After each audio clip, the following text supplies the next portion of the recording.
August 15 నుంచి ప్రారంభమైన స్త్రీ శక్తి ఉచిత బస్సు పథకం రాష్ట్ర వ్యాప్తంగా మహిళల్లో ఏ స్థాయిలో హంగామా సృష్టించిందో చూద్దాం. ఆగస్టు 15 నుంచి ప్రభుత్వం ఈ పథకాన్ని మొదలుపెట్టింది. మొదట లెక్కల ప్రకారం రోజుకు 10-12 లక్షల మంది మహిళలు వాడుకుంటారని అనుకున్నారు.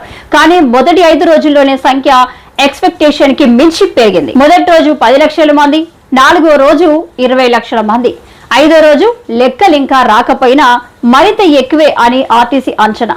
అంటే మొత్తం 75 లక్షల వరకు మహిళలు కేవలం 4-5 రోజుల్లోనే ఈ ఉచిత బస్సు ప్రయోజనం పొందారు. బస్సులు, బస్టాండ్లు అన్ని మహిళలతో కిక్కిరిసిపోతున్నాయి. ఉదాహరణకి శ్రీకాకుళం నుంచి విశాఖపట్నం నాన్ స్టాప్ బస్సు వెళ్లాలంటే కనీసం 150 రూపాయల టికెట్, రాను పోను అంటే ఒక కుటుంబానికి 900 వరకు సేవింగ్. ఇప్పుడే ఎందరో మహిళలు పుణ్యక్షేత్రాలు, వేడుకలు, శ్రావణ మాసం కార్యక్రమాలకు ఈ పథకం వాడుతున్నారు. ప్రభుత్వం ఇక్కడితో ఆగిపోవడం లేదు. త్వరలోనే స్మార్ట్ కార్డులు ఇస్తే కండక్టర్ దగ్గర స్కానర్ తో చెక్ చేసి ఎవరు ఎక్కడి నుంచి ఎక్కడికి వెళ్తున్నారు అన్నది డేటాలో నిల్వ అవుతుంది.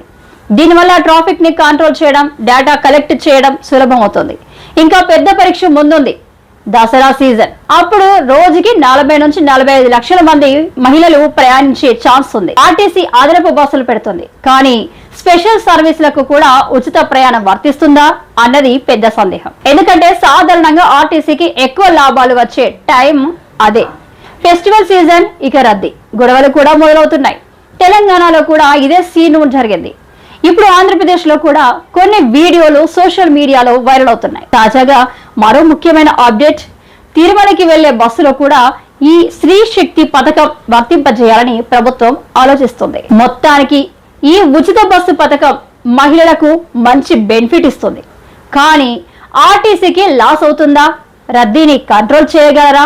పండుగ సీజన్ లో ఎలా మేనేజ్ చేస్తారు అనేది పెద్ద ప్రశ్నే.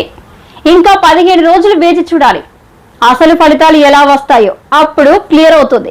మీ అభిప్రాయం ఏంటి? స్త్రీ శక్తి పథకం నిజంగా విప్లవాత్మక మార్పు తీసుకొస్తుందా, లేదా ఆర్టీసీకి భారం అవుతుందా? కింద కామెంట్స్ లో చెప్పండి. లైక్ చేయండి, షేర్ చేయండి. DAR ఫోకస్ ఛానల్ కి సబ్స్క్రైబ్ చేయడం మర్చిపోవద్దు. Thank you.